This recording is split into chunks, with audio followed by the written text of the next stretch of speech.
I smashed his PC, stole his wallet, and pissed on his bed. Then I poorly hid 2 small bags of weed in his house. When this channel gets bigger, I will do a giveaway for some of the first subscribers, so you better subscribe now to not regret it later. Friend's bitch of a mom makes his life miserable. I do everything in my power to ruin her. So I know a guy who I'm best friends with. For the past couple of months he has been really distant and has stopped being as cheerful. Then about 2 weeks ago after school one day, as I was about to go get on the bus, I heard someone crying. I followed the sound and found my friend. I hugged him and asked him what was wrong, and he just broke down in my arms. His mother had really wanted a girl, and while my friend looks a lot like a girl, he is a guy. His mother has made him cross-dress as a guy whenever they are at home, since he was 5 for the past 10 years. And she would always beat him and insult him etc. whenever he tried to speak against her. Recently, it has gotten worse to the point where she is trying to make him wear dresses and shit to school. My friend told me that day he wanted to kill himself. When I heard this, I was beyond livid. But I had an idea. I told him to go home, and if she made him do anything she didn't want to, refuse. He asked me why, and I told him my plan. I would photograph everything for the next few days, and at the end of the week I would show my parents, who are lawyers. So for a week, he shows up to school and show me everything that his mother would do to him. And we are talking about some messed up shit. Kicking him with heels on, beating him to the point of bleeding, and, at one point, slicing him with a knife. The day before I showed my parents took the cake. He got a recording of her going on for an hour about how worthless he was, and how he was never going to amount to anything. I show all this to my parents, and, oh boy, I have never had so much respect and fear for my parents. They told me to call the police, and tell them everything this bitch had done. We offered my friend a place to stay for the weekend as his mother was arrested. But I wasn't done. I sent an email to her employers with all the things that she did to my friend, and let's say that if she gets off at trial, she will have a surprise waiting when she gets back to her office. His father hasn't been around since my friend was born, so he didn't really have a place to stay. So, my friend is now officially my adopted brother, and I do not regret at all what I did. Bully me for 5 years, enjoy being blind.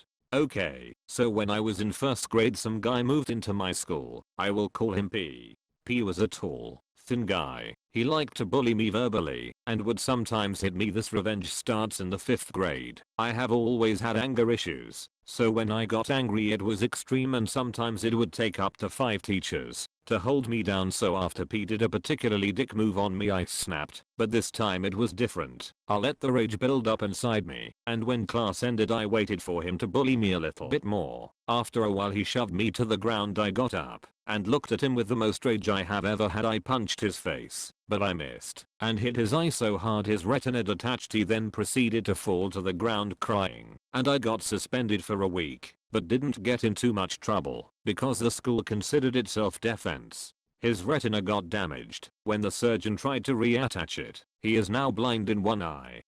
Guy takes advantage of my little sister's disability, and I snap.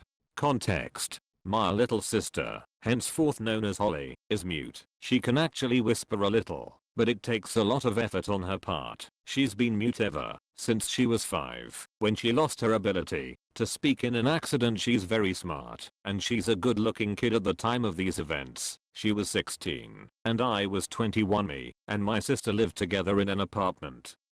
Because my mother is a Roma who isn't well suited to take care of a teenager, she has our twin kid siblings, but not my sister and I. My dad is distant from the family, so helping my sister through high school falls to me. I work at a car parts shipping company, so I get paid just enough to get by because of our relatively poor living situation and my sister's inability to speak. She gets bullied at school. Generally it isn't much of a problem, but in the few months leading up to these events she was having increased problems with it. Build up. At the time, Holly was 16, but she was a sophomore in high school due to failing a year in middle school. She refuses to take special ed courses now because they didn't help her at all. Because she's good looking and is older than most of her class, she gets attention from juniors and seniors. It's mostly negative attention, but there was one guy, who I will refer to as Dio from now on, He's the villain of this story, who treats her really nicely. He's a senior, and at this time is 18. He repels bullies from her because he's a tall, handsome, tough guy, and bullies don't want to mess with him. I don't interfere with them because my sister is visibly happy when she comes home from school and whenever she's around him. I didn't let them hang out alone together, but supervised them hanging out a few times. Anyway, King Crimson a few months, and she stops coming home happy. She isn't hanging out with him anymore either, and although I ask her multiple times, she won't tell me anything about it. I confront him about it, and he evades the topic. At this point I'm suspicious, but I don't know what to be suspicious of. Researching, I'm getting more and more worried about Holly, so I go to her counselor and assistant principal to ask about her activities at school. From what I learn, she still spends all her free time near Dio at school. I find this strange, since she doesn't seem happy anymore. This is where the illegal stuff starts. A few days later, I invite Holly and Dio on a dinner night to Olive Garden. No one can resist Olive Garden. While we're there I do two things that are completely illegal. 1. I steal his phone, which I've seen the password to, and 2. I read his texts and emails, anything I can to find out what's happened between them. I don't find what I'm looking for, but I do find out that he drinks and smokes weed with his friends on weekends. This will be relevant later. A few days later I find his phone in the laundry and say it must have ended up in one of our coats on accident. I know for a fact he got it back because he called me to thank me for having Holly return it. I still didn't have what I was looking for, so I went back to the school and used his previous texts as grounds to check CCTV for any suspicious activity. There wasn't anything suspicious by school standards, but there was something that caught my eye. It was my sister going to the central bathroom in the school and him going to the boys' room of the same bathroom. About a minute later the bathrooms are separated by a wall, but there's a janitorial closet that opens into both bathrooms and is completely in the blind zone of anyone walking into the bathrooms, let alone the CCTV cameras. At this point, I began to suspect that something was happening between them in that bathroom. It was the only one with a closet like that, and if my memory served me, the closet didn't have a proper lock. It just locked from the outside on both sides. Boiling point. Now that I suspected something, I confronted Holly about it. She broke down crying, and after 15 minutes of consoling, she shakily signed to me something that made my blood boil. Apparently, it was far worse than I expected. I had thought they were going in there and doing drugs or something, since Dio was the kind of guy who would pull that kind of thing. As it turns out, according to Holly, he brought her in there one day, closed the doors, held her down, and raped her. He told her that he would know if she told anyone, and he would hurt her if she did, because she physically could not scream for help or make any kind of loud noise for that matter. He got away with it, and the worst part is, he was threatening her into meeting him there every couple of days and doing that to her. I was livid. My first instinct was to call the police, but I realized that there was no evidence except the testimony of mute girl. I wouldn't be satisfied with police intervention anyway. The first thing I did was call Holly in for a week from school. Family emergency can get them a week of excused absences easily. The next thing I did was find out where he lived. After that, I planned the most brutal revenge I could think of. Highly illegal revenge. My first step was to break into his house. It turns out his parents go out a lot, and he leaves to smoke and drink with his friends. I knew from reading his texts that there was a spare key on top of the porch light in the backyard that Saturday. I scoped out the place and waited for everyone to leave. I then began phase 1 of my revenge. I went into his house through the back door and found his room. I smashed his PC, stole his wallet, and pissed on his bed. Then I poorly hid 2 small bags of weed in his house. I have a friend who grows. Finally, to hide the fact that it was targeted, I tossed up the rest of the house, but didn't take anything. I then went to a Starbucks and used the Wi-Fi and Dio's debit card, he didn't have credit, to purchase a bunch of sex toys in his name and send them to his house. I then left his wallet sitting near a homeless man sleeping on a park bench. Next, I contacted his parents and told them I had seen their son drinking and smoking with a group of teenagers. They were furious, which leads me to believe that wasn't the first time something like that had happened. Finally, I went to the back road he walked on his way home from his drinking parties, which I had found out in a text from one of his friends.